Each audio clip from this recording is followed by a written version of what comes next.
Oh, the sun is rising, lighting up the trees, swamps, and massive plants of the Yucatan Peninsula. It's 66 million years before today and the last days of the Mesozoic era. The peaceful world doesn't know yet that a rock the size of a mountain is hurtling toward Earth at a speed of more than 40,000 miles per hour. It looks like a fireball. It's growing larger and larger with every passing minute. Soon, it seems bigger than the sun. Dinosaurs roaming the prehistoric Earth don't know yet that they have to run, hide, and save themselves. Not that it's going to help. The asteroid crashes into the planet. The force of the collision is so powerful that the space visitor doesn't stop until it gets through Earth's crust to a depth of several miles. The impact leaves a crater that's more than 100 miles across. Thousands of cubic miles of solid rock instantly turn into vapor. The crash sets off a series of natural disasters that erase 80% of life on Earth. But I'll tell you all about it a bit later. The creatures that were close enough to see the crash don't survive for longer than a few seconds. Even closer to the impact crater, the ground is covered with thousands of feet of hot ash, grit, and rubble. Several seconds later, everything for miles around, grass, trees, bushes, bursts into flames. What doesn't burn down within the next several minutes after the collision faces a different, even more terrifying problem. It turns out the asteroid that wiped dinosaurs off the face of the Earth also produced a monstrous, largest ever tsunami. A recent study claims that it was thousands of times larger than any wave people have ever seen. The Chicxulub asteroid, as we now know it, is believed to have come from the outer reaches of the solar system. This space body was at least 6 miles across. It crashed into the shallow seawaters near the Yucatan Peninsula. This impact was so powerful that it left its signature on the face of the planet.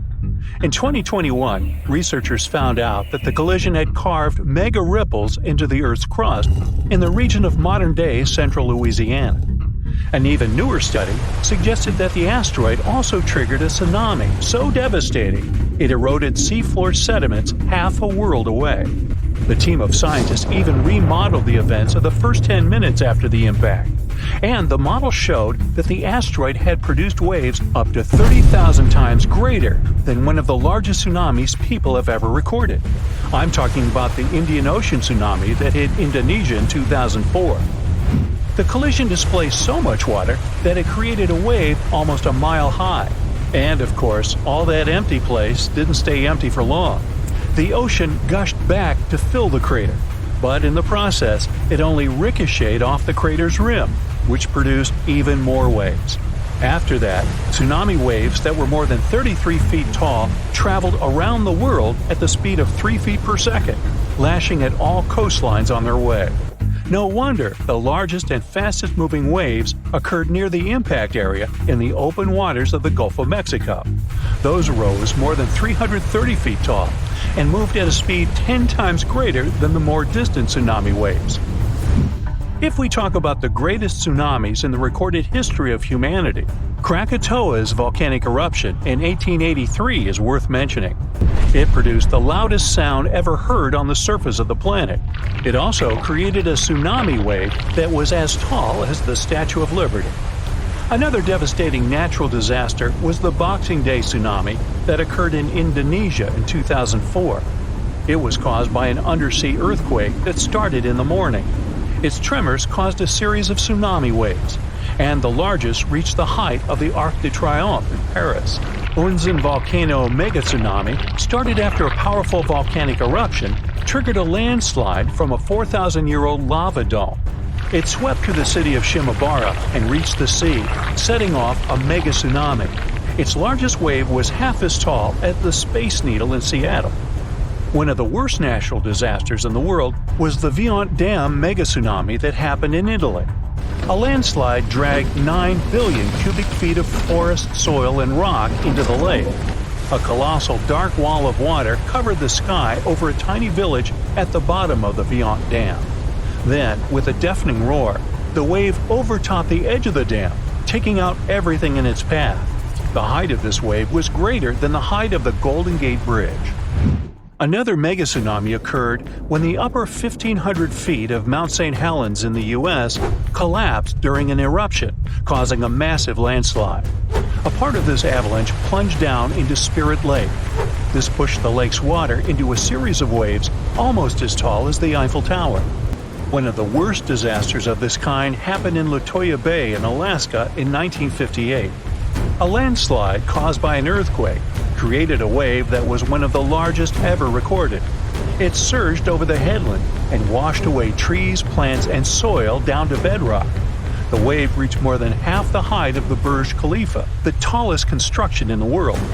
And of course, when we speak about the tallest tsunami waves ever, we must mention the Molokai mega-tsunami that occurred in Hawaii in 1946.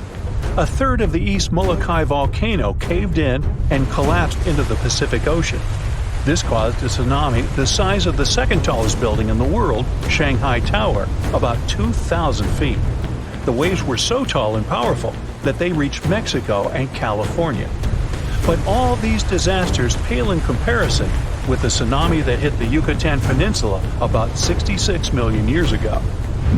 Anyway, let's get back to the other consequences of the collision. Shortly after the asteroid had smashed into our planet, earthquakes started to shake Earth like never before. Their power was equivalent to all the earthquakes that have happened on the planet for the last 2 centuries, as if they were going off simultaneously. A bit less than an hour after the collision, a gust of wind whipped through the area at a speed of 600 miles per hour. It flattened everything that was still standing and scattered debris for miles around. A bit farther from the direct impact zone, the sky started to darken dramatically. What looked like shooting stars was actually debris raining back on the planet. Glowing ominous red, they re-entered Earth's atmosphere and emitted infrared radiation. During the first hours after the crash, the sky was totally dark. Later, it started to get lighter, very, very slowly. For the next couple of years, it looked like something between a cloudy day and twilight. Many plants didn't survive this dimness and the absence of light. More than 75% of species on Earth soon disappeared. The ash stayed in the air for months. That's why, when it rained, the water became highly acidic. Fires kept raging. They produced tons of toxins that destroyed the ozone layer, at least for some time. The gases and particles that were flung into the atmosphere blotted the sun out. This caused temperatures to plummet by over 60 degrees Fahrenheit. Lots of plants and animal species that managed to survive the impact itself couldn't stand these new hostile conditions. Earth was in for hard times. Interestingly, some research claims that after the catastrophe, the southern hemisphere managed to recover twice as fast as the northern hemisphere. What could explain this phenomenon is the season when the asteroid hit Earth. If it had happened in the northern hemisphere springtime, then all flora and fauna there would have been outside, searching for mates and food. While in the southern hemisphere, animals would have been preparing for the cold season, slowing down and making shelter for winter. But so far, it's just a theory. There's no proven explanation so far. Stay tuned to this channel for updates. That's it for today. So hey, if you pacified your curiosity, then give the video a like and share it with your friends. Or if you want more, just click on these videos and stay on the bright side.